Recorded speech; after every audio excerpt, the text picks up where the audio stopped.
Samahan niyo na naman po kami sa ganap namin ngayong araw. Kaya naman, panaga! Wala na bang bahay na sisi ko? Inubos ko.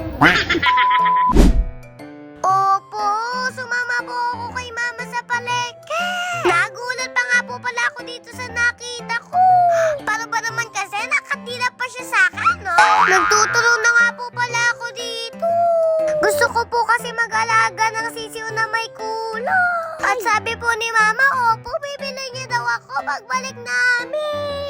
Huwag lang sanang maubos, no? Nagtingin-tingin nga din po pala kami dyan sa Ukaya. Hoy, Mare, tama na muna ang paggagaya kay Ate Erika Pinedo. Wala ka ng boss. At yun na nga po si Malikoy nyo na to, no? Trinay ko nga din po pala yun magintendera pero di daw po pwede sa akin. Paano ba naman kasi baka maubos yung panenda pero wala akong benta. At mas marami pa daw po ang chika ko kaysa mag-alok ng paninda.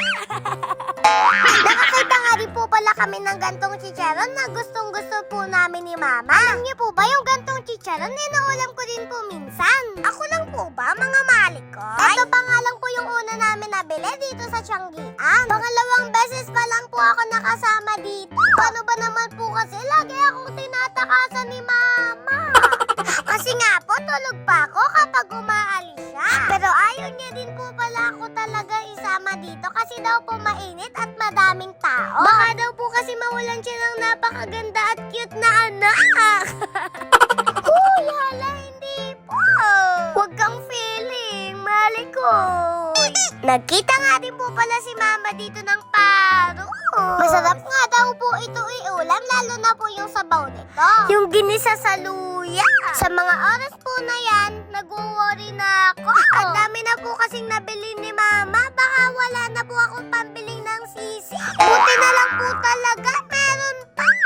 Kaya naman po nakabili na ako. Pinili ko nga po pala yung pink and yellow. Kaya naman po sobrang saya ko po dyan. Pinangalanan ko nga po pala silang si Chiki at si Chichi.